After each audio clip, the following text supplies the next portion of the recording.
So, eto na pa nga mga kaiksena ang magpapataas ng alta presyon at magpapaputok ng batok sa mga DDS na magkakanda igit sa pagkainggit at pagiging pikit na lang. Dahil mga kaiksena, pagkatapos ng sona ni Pangulong Bongbong Marcos, aba, ngayon naman po ay nandyan siya kanina o kahapon, nagpunta ng Davao City. Nako, anong ginawa? Well, nag-turnover lang naman po ng Malacondo unit na mga pabahay. At talaga naman pong hindi basta-basta bahay ito mga kaiksena. Dahil quality at napakaganda po ng pabahay ni Pangulong Bongbong Marcos. Dito po yan mga kababayan ko sa lugar ng People's Bill Homeowners Association Incorporated, Barangay Riverside, Kalinan District, tama ba? Davao City. Yan, nako, may QR pa. Palista na kayo. Ayan palakpakan naman dyan. Subscribe na agad sa channel na laging may aral. Kasasabi lang ni Pangulong Bongbong Marcos, hindi tayo titigil na makapagpagawa at makapag-turnover ng marami pa at lumampas sa target pa na ating gustong marating, 'di ba? So eto mga kaiksena, panoorin natin 'to napakagandang balita na 'to na sigurado mga kaiksena Davao na ho ito. Take note, city, Davao City, okay? Kung saan po yung mga nakikita nyo yung mga binabaha na yung mga DDS, nakaganon pa rin sila. Pilipinas, Duterte pa rin. Kita nyo naman to. Mga DDS nasa lugar nyo na Ba't hindi nyo alam to? Tanga-tangahan na naman kayo? Tahimik na naman kayo? Bulag-bulagan na naman kayo mga putang ina nyo? Ayan let's watch the video please.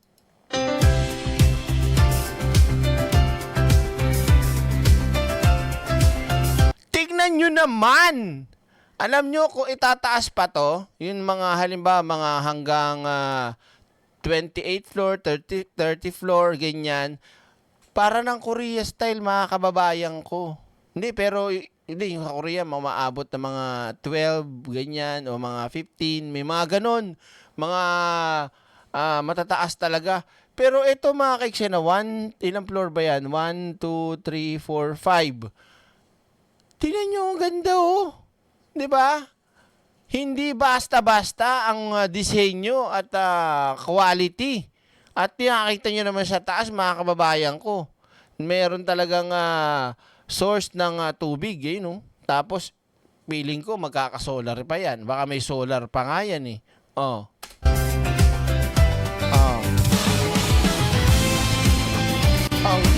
Ang ganda naman!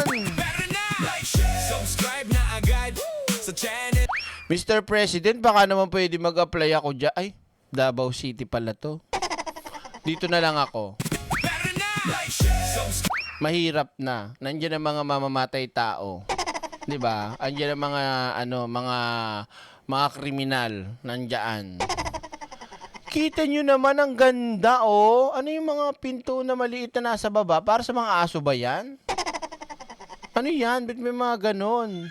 Ba? Parang ano pa yata ito Parang pet friendly pa yata Uy, ingin mo, siopaw. Sigaw ka na sigaw dyan. Tingnan nyo Ay, iba. Alam nyo, ito real talk Yung mga nakikita nyo, display unit yan. Okay? So, binibigyan, kasi ibang mga DD shit, bobo. Boom! Makikita nila ganyan. Diba? Siyempre, display unit Tapos, halimbawa, nag-turnover na.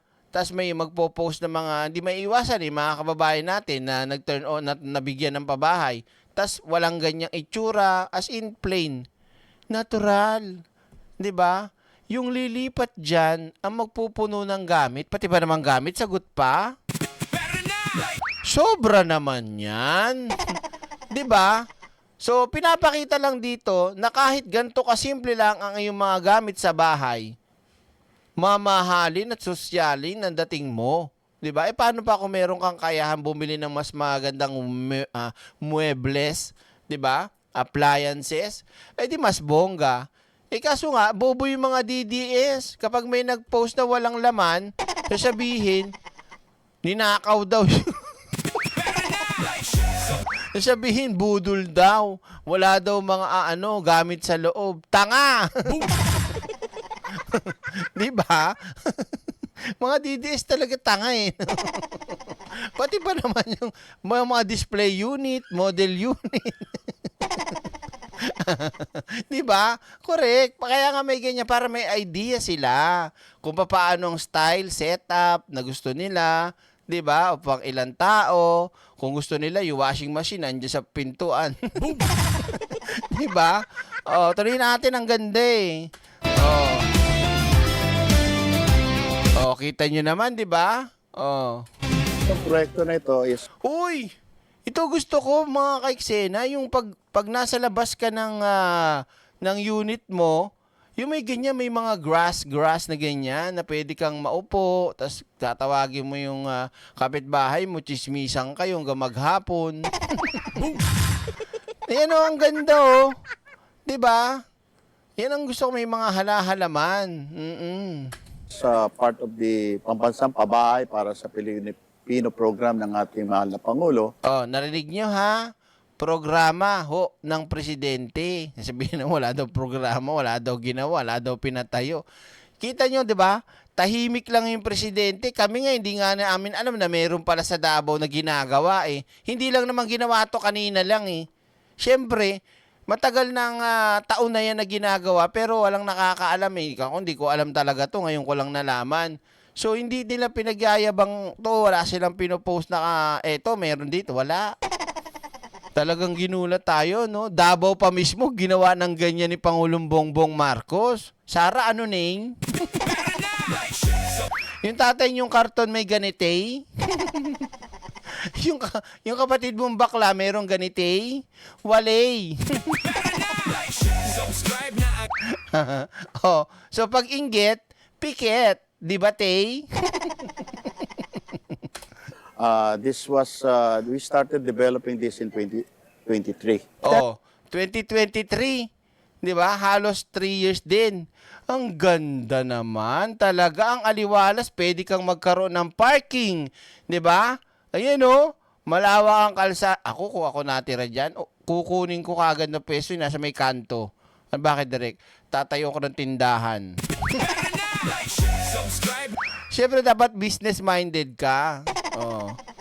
Ano to? Fake news ka na naman direct. Saan banda? Oh. Sige nga, pakiano mo nga ako. Ayan o. Oh. Ganda o, di ba? Oh. 30 buildings na tayo. Yung 14, tapos na. May parking nga o. Ang lawak o. Kaya lang, sunog ang kotse mo. Siyempre, mainit eh. Dapat yan may bubong. Pabubungan na lang ng asosasyon, ganon. 'Di ba? O kaya naman, di syempre sa Korea kasi underground eh. Pag yung mga building na ganyan, nasa baba yung nila, parking. Oh. Yung around 12 of that, patapos na. Almost mga nasa 90% na tayo. Then another 4 buildings. So, all in all, we have 30 buildings na all over here. So, ang remaining buildings natin, 40. Ayun o. Dinaanan na ng malakas na earthquake ito. Structurally sound yung lahat ng mga projects natin. Pinag-aralan natin mabuti ito bago natin itayo. Ito po yung Social Housing Finance Corporation. Mandato natin talagang gumawa ng mga social housing programs para sa mga formal and informal settlers na nandun talaga sa mga mababang kita na kababayan natin na hindi kaya magkabahay kung hindi natin to sila tutulungan. Narinig nyo mga kababayan ko ha? Yun naman pong may mga kakayanan o meron namang mga lupain dyan, kahit sa probinsya, wag na ho nating hangarin. Pero ako hahangarin ko kasi wala akong bahay. Nangungupahan ako eh. Baka naman po pwede ako. Baka meron pong ibang housing dito sa Maynila, wag na lang dyan sa Davao. Dito na lang ako sa Maynila, Mr. President naman. 'Di ba? Oo. Hoy! Gising! Sigaw na naman si Siopaw. Josia Son. Maraming thank you po. 'Di ba? Anong alit yung sinabi niya? Nakalimutan ko tuloy sasabihin ko. na kababayan natin na hindi kaya magkabahay. Yun. So, sinasabi dito, doon to para sa talaga sa mga kababayan nating hirap. Mga informal settlers, ganyan. Sa Rizal Direct meron na. Hindi ko alam eh. Oh. Tapos magugulat ka, Edward Budget, ano? Ang mga nakatira na dyan, puro DDS pa rin, ano? Subscribe na. Tapos pag tinanong, walang project si Pangulong Bongbong Marcos, sumisigaw-sigaw sa rally, ano? Lumuluwas pa ng Maynila. Tapos in-stock mo, makita mo umuwi dito pala. Subscribe na agad. Bakit? Di naman posible mangyari yun. Davao City yan eh. Sumisigaw sa rally ng Marcos resign! Walang nagawa! Tapos na natapos yung rally, uwi na. Uy, pare, kita sa tomorrow ah. Rally ulit tayo ah. Magkano yung kay ano? Kay Mike? Oo. Sino Mike? Defensor. 1.5 daw. O sige, bukas pare. Tuk, tuk, tuk. Nakita mo, pumasok sa loob dito. Subscribe na agad. Babatuan ko talaga ng malupit yun. Ano sabi mo sa rally? Na mo ha? Pak! Walang nagawa? Saan ka nakatira? Di ba? Joke lang. Pinapatawa ko lang kayo. Huwag kayo masyadong seryoso sa buhay. Oh. Hindi natin to sila tutulungan. So itong pambasang pabahay para sa Pilipino, Nako, yari ka. Yari ka, sir. Kasi meron kang namumuong laway dito, patay ka. Babanatan ka na ng mga DD shit niyan. Napakalaking ano yan. Alam mo yung para sila nakakita ng ginto sa ilalim ng lupa. Pag ganyan, parang ganun yung style pag nakakita ng ganyang moment. Uy! Boom. Kontento. Laway to. Shares next time ha. Oo, kasi magagamit sa'yo yan eh. Pagka may laway ka dito. Tira mo si Kong Luistro, di ba? Gamit nila yung issue kay Kong Luistro dahil lang dito. As if naman parang hindi sila naglalaway. Baka nga pagtulog ninyo, grabe yung laway nyo. Boom. Di ba? Yung napaka-nonsense na mga issue ng DDS, laway, itsura, di ba? Oh. program number 1, mura na yung pagkakagawa dahil gobyerno tayo, Oo. mas na papababa natin ang Oo. construction cost. Unang-una, nung pagbisita niya kanina, napansin niya na umikot siya maraming mga bata. Oy! So sabi niya sa amin, baka kailangan natin maggawa ng sariling eskwelahan at iba pang pasilidad para doon sa mga bata dito mismo sa loob ng development. Ang Pag-ibig po, Pag-ibig Fund, no, sa pangunguna ni CEO Malen, meron po tayong 3% home loan program under the 4PH. Ang ibig pong sabihin nito, kagaya po dito, ang isang unit po dito, dahil ito ay condominium, 1.45 million pesos po per unit. Oh. May dalawa po tayong option. Yung buyer po, yung beneficiary, pwede siyang pumili kung gusto niya yung level na amortization, ibig sabihin, mula simula hanggang dulo, equal yung hulog niya, 4,600 ang hulog nito. Pag pinili naman niya yung graduated, ibig sabihin, magsisimula muna ng mababa at unti-unting tataas. Ang unang hulog niya lang is only 2,300 pesos per month. So yun po yung epekto ng 3% na napakamura po nito pag kinumpara nyo po sa mga bangko na nagbibigay ng mga home loan. Pwede. Kasi, bukod sa nandiyan ka na, nagbabayad ka, hindi dahil sa nagbabayad ka na upa mo lang. Binubuno mo na sa'yo na. 'Di ba? Sa'yo na to pagtapos. Hindi, tulad ko, ang tagal ko na nangungupahan. 'Di ba? Oh. So ngayon, sayang yung inuupa ko, 'di ba? Eh kung yung inuupa ko na yun, rent to own na. Sana ganun. Wala, hindi eh. Boom. 'Di ba? Oh. Maglalab So, ayan, tama yan sinabi mo, BMB, Catherine Lab. Isa sa magiging katangahan na naman ng mga DD shit, bakit may bayad? Akala ko ba libreng pabahay? Boom. Subscribe na agad. Tanungin ko kayo mga kaiksena, napakalaking bagay nun na pag ikaw naging beneficiary, titira ka na. Ngayon, Maghuhulog ka, hindi lang sa upa na sinasabi, kung hindi, sa'yo na. Try mo sa iba, pumunta ka sa mga hindi government na ganitong klaseng proyekto. Punta ka, mag-ano ka doon, mag-inquire ka. Hingang ka ng down payment, ang laki. Pagkatapos monthly mo, ang laki. Tapos hindi ka pwedeng sumablay, kung hindi, yari ka. Reservation pa nga lang, doon pa lang, sibak ka na eh. Oh. Naklang kumbete talaga. Mga DD-shit, ganyan malamang iisipin yan. Ba't may bayad? Mahal naman. Ina mo, dito ka matulog sa kalsada. Gunggong. Boom! Oh. Pwede ka pa mag-advance payment. Oo. Labas po kami ng bagong guidelines, no? Inutos din ng ating Pangulo na aalisin muna natin yung salary ceiling. So magbibigay tayo ng period, no? Kunyari ilang buwan na mag-avail, kahit sino na Pag-ibig member, pwede na mag-avail ng 3% program ng Pag-ibig Fund. Under po ito sa 4PH program. Doon sa mga kababayan natin na nangangailangan ng Tinan mo yun, may loan na raw. Nanay, sana naman ayusin nyo naman. Kung magtatayo ng tindahan, gawin nyo namang maganda yung ano. Sana wag ka naman ganyan, ang pangit eh. Alam kong gusto nyo kumita. Pagandahin nyo naman. Ganda-ganda ng bahay eh, di ba? Oh. Isipin nyo mga kaiksena, sa halagang 1.4M, oh, tas ang hulog mo 4K a month. Di ba? Yung 1.4M na yan, kuha mo ng sasakyan yan, ilan monthly yan? 25, 30. Saan ka kukuha ng 30,000? Tapos ikaw informal settler ka lang. Tsaka ba't ka bibili ng sasakyan? Inuna mo yung sasakyan kaysa bahay. Di ba? Affordable housing, no? Ito pong pambansang pabahay para sa Pilipino program, in-expand na po natin to. Ito pong expanded 4PH, meron na po tayong iba-ibang modalities. Makikita nyo po yan, punta po kayo sa website ng Pag-ibig Fund, website po ng SHFC at DSUD para makita po ninyo yung mga proseso sa pag-apply sa mga programang ito. Nag-apply po kami via Pag-ibig, ma'am. At saka ang monthly amortization. Oh, kita mo si kuya, may tindahan sila, oh.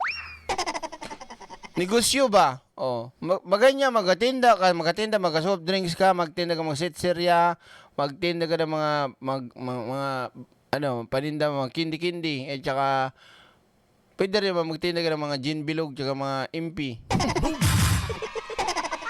Ganyan. Hindi, tama yan, kuya, maganda yung bukod sa kayo may magandang at maayos na tirahan, nagagawa nyo pa magkaroon ng sariling pagkakitaan, negosyo, at kung meron pang ibang nagtatrabaho sa inyo, maganda yan. Pabili nga. Ano yun? Pautang daw si mama, 3 sardinas tsaka 2 kilong bigas. Tapos. Subscribe na agad. Yun lang. Yun lang yung mga kapitbahay mo, no? Mga kapitbahay, may tinda sa baba. Bagong bukas. Dagsaan, ano? Mare, ako nga pala yung kapitbahay mo sa 5th floor, sa room 335. O ano po yun? Pwede ba ako umutang? Tapos sa negosyo. Po namin, ma'am, is 1.6 lang po, ma'am. Yun, nakaluwag-luwagin kami kasi nung una 4K, almost 4K. Ay, ang daming paninda, ang taray. Halos kumpleto. May sibuyas, may gulay, yung talong, kulubot. May kalabasa, may luya, may tiste. Anong tiste?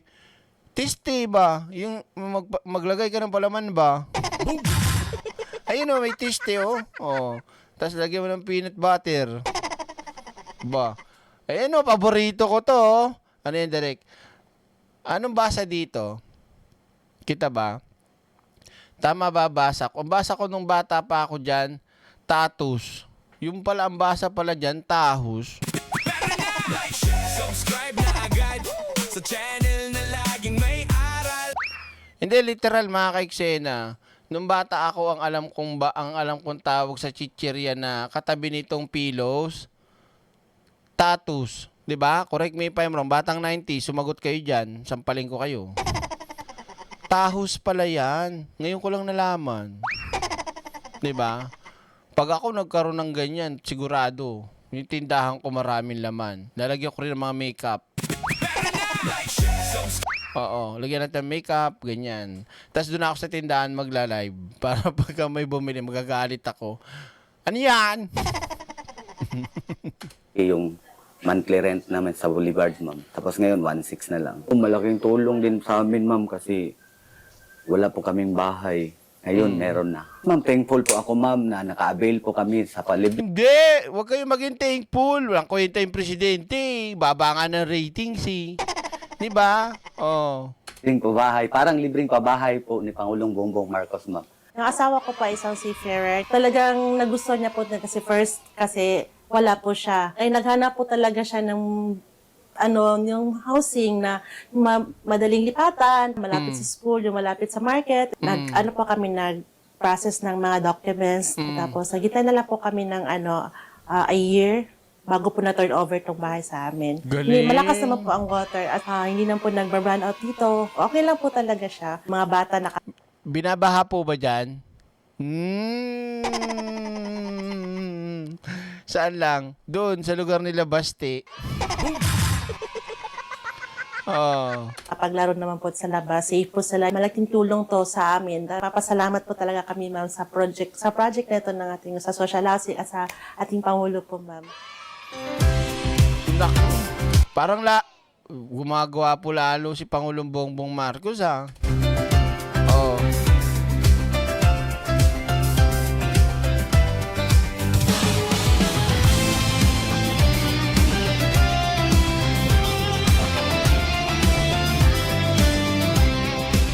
Ang ginagawa natin ngayon, hindi lang tayo gumagawa ng bahay, gumagawa tayo ng community na Yun. kumpleto na lahat. Dahil mahirap tirahan kung wala naman pupuntahan yung mga bata, walang malapit. Parang yung ginawa ni Digong, may ginawa si Digong na pabahay eh. Yung hindi malipatan, hindi mapuntahan, ayaw tirahan, kahit nilagay na sila doon yung mga informal settler. Hindi ko lang matanda kung saan lugar yun eh. So, inilipat, dinala doon. Nag-alisan. Bukod sa nag-alisan, binenta na lang sa iba. Bakit? Ang hirap ng tubig, malayo sa Kabiasnan. Tapos yung programa pa ni Digong din na pabahay. Oh, ayun. Ang ganda, ang laki ng pondo. Ano nangyari? Ghost town. Kinain na ng talahiban. 'Di ba? Hindi natapos, pader lang, walang bubong. 'Di ba? Tinambay na ng mga adik. Ganun yung mga programa ni Digong na babae. Kay Pangulong Bongbong Marcos, talagang quality, 'di ba? Di ka mahihiya. Oh, kahit sa Korea, Japan, Singapore na sobra yaman ng mga bansa, walang libreng bahay. Lahat ng tao doon nagbabayad ng government subsidized housing aka pabahay at low cost for maximum of 60 years. 'Di ba? Oh. Direct may mga DDS kaya na nag-avail niyan, malamang sa malamang meron. Kapit na palengke, hindi malapit sa trabaho. Oh. Yun ang mga tinitignan natin. Sino nakakaalala nun? Ha? Sino nakakaalala nun na housing project ni Digong? Hindi na tinirhan ng mga... May natumira, mangilan-ngilan lang. Kasi nga naman, kulang-kulang. Pagdating sa tubig, pagdating sa kuryente, tapos tinurn over yung bahay, walang pinto. walang inidoro. Iyon ang project ni Digong. Galing ano?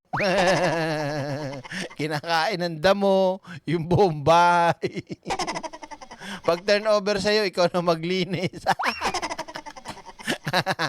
Di ba? Ay, nako talaga ito mga DDS talaga. Oh. May video yun eh. Di ba? Oh, pinakita ko nga, di ba? Kaya lang, ang tagal na nun eh. Halong kating ko pa. Baka mamaya, alas 6 na tayo na umaga bago ko makita. Oh. Natin, hindi lang yung pagpatayo ng bahay. Oo.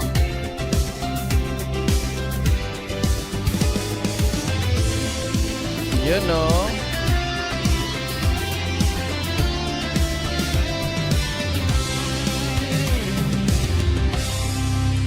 Wala ba kayong mga kamay? Subscribe na agad sa channel na laging may aral. But wait, there's more.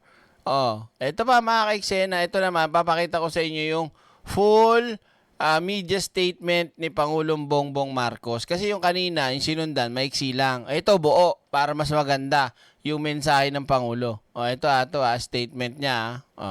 Sir, how is this compared to Bliss? To?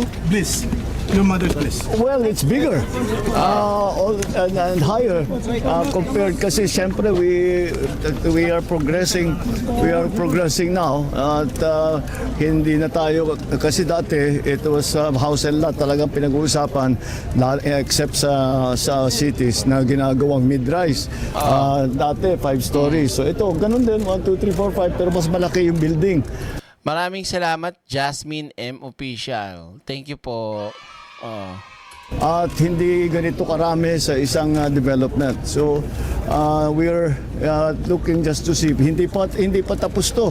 Ang idadagdag pa ilang building pa? 42. Altogether 42 buildings ito. So Ang dami! Mga DDS, lipat na! Subscribe na agad. Nakita nyo?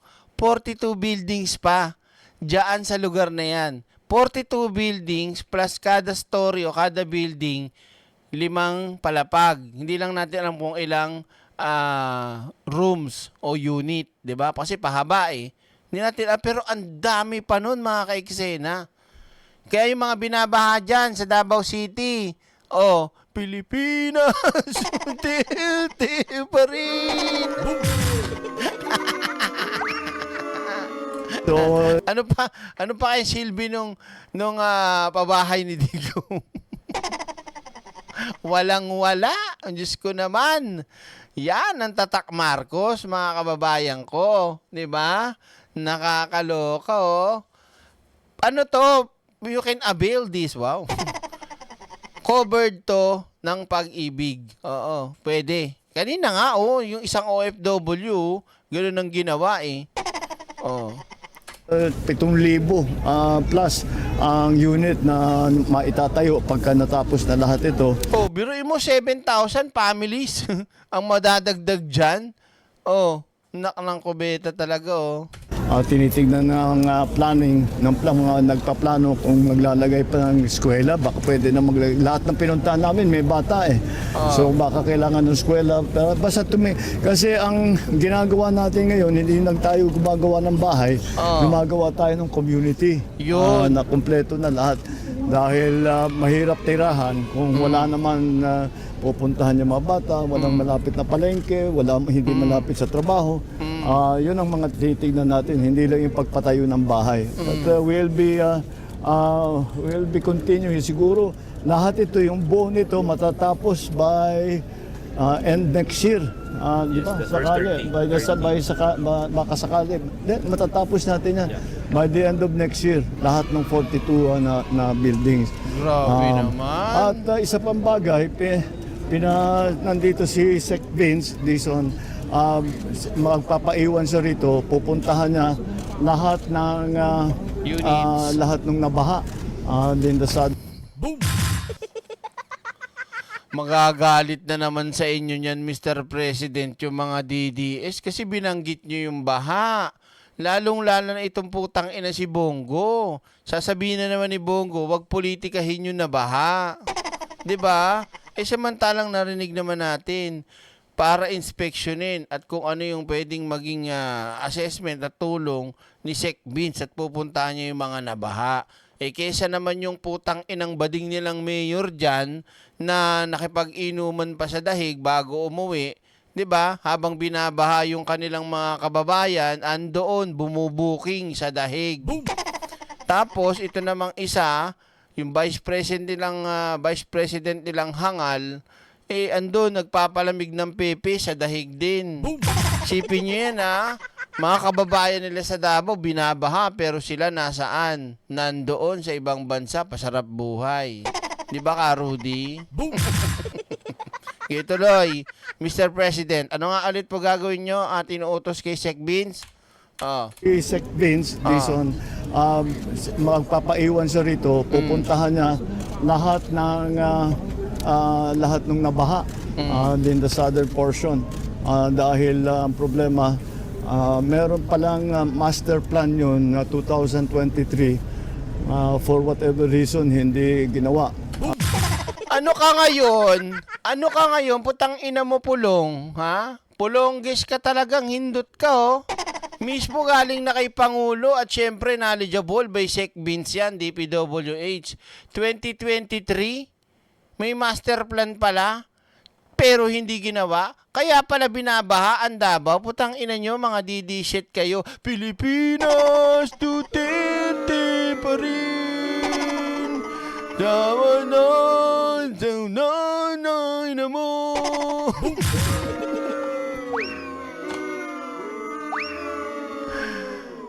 Ayan o, sinabi na o.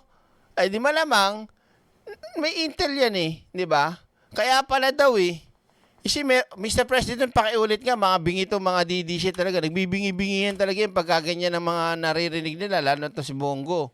Oh, ma-high blood pa yun, pumutok-batok. Oh. Dahil ang problema, meron palang master plan yun na 2023. Oh. For whatever reason, hindi ginawa. Baka ghost project din yan. Pero na, subscribe na agad sa channel na laging may aral. Totoong kwento, totoong Hindi pa, Mariam, send mo nga sa Facebook page ko. Ano bang pangalan mo sa Facebook page para hindi ako nalilito? Kasi minsan, alam nyo hindi ako nagbubukas basta-basta sa Facebook page eh, ng mga message. Lalo pagka hindi pamilyar eh. Kaya magpapakilala kayo Direk, ako si ganito sa YouTube channel. Ako si M. Jollyland. Ganun, para na natin, na kumbaga, ay, hindi to kalaban, hindi to ganito. Diba? Tuloy tayo. Doon sa yung mga ibang project, kaya't babalikan natin para yung master plan na para doon ay matapos na. Oh, kita mo? Paano na yung 51 billion? No? Nasaan ba yung tubo? Nakakaloka. Tuloy tayo. Para hindi na tayo makakakita ng baha na kagaya ng nakita natin recently. So, popondohan agad, sir, yung sa JICA? Actually, it is already, kasi pag-ibig is, paanin ng pag-ibig eh. Oo. Alright. Thank you so much. Grabe, no?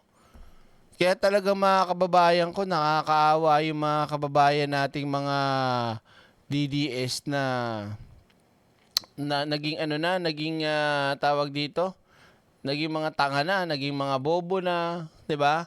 Dahil sa kanilang pagiging kulto, pagiging mga loko-loko. Hindi na nila alam ang ginagawa na nila, yung mga naiisip nila, tama pa ba? 'Di ba? Nakakaawa. Kasi biruin nyo, no? Talagang kahit hindi ko alam, wala akong problema sa sa survey eh. Kahit mataas pa si Pangulo, mababa si Pangulo, sadsad si Pangulo, wala akong pakialam doon eh. Bakit? Kasi ako, tulad ko, bilang isang political vlogger, nakikita ko kasi yung ginagawa niya eh. 'Di ba? Sinishare ko nga sa inyo eh. Tapos makikita mo, ang mataas ang rating, yung walang ginagawa, nagpapalaki lang ng puda, nagpapalamig ng puday, ng pepe, doon sa ibang bansa, gala dito, tapos pag may patay, nagpapabida, ganon. Tapos yun pa yung mataas ang ratings. Sa inyo na yung ratings nyo. Pero hindi nyo may kakaila at hindi nyo matutumbasan kung ano at gaano karami yung ginagawa ng Pangulo. Kulang lang kasi talaga kayo sa pagbubukas ng inyong isipan at ng mga mata. Literal ng mga bulag. Literal ng mga bobo. Itong mga DD shit. Malalang sakit at karamdaman. Di ba? pero na, subscribe na agad sa channel. Well, maraming salamat po, Mr. President.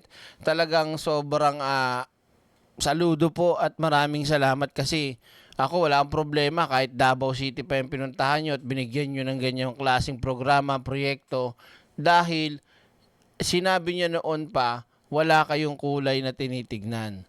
Kahit nga, di ba, nagulat tayo noon dahil binabanatan nga ni Leni Robredo si PBBM noon, di ba? Pero nakita nyo, ang naging resulta, Walang politika, walang kulay ng politika, tulong tayo sa taong bayan. Nakita nyo kung paano ang samahan ni Mama Leni Robredo nyo at si Pangulong Bongbong Marcos, 'di ba? Na kahit na may hidwaan ng Duterte at ginagawa nilang katarantaduhan sa Pangulo, pinipake news, ginagawa ng kung ano, pinagbantaan pa na putang inang Vice President. Pero heto ang Pangulong Bongbong Marcos nandiyan sa Davao at gumagawa ng kanyang maitutulong sa abot ng makakaya para sa ating mga kababayan. Kaya maraming salamat, Mr. President. Buti na lang talaga, hindi kayo kagaya ng mga ugali ng mga putang ina mga Duterte na yan. Okay ka na, punta na tayo sa susunod. Tayo pa action. Let's go sa go.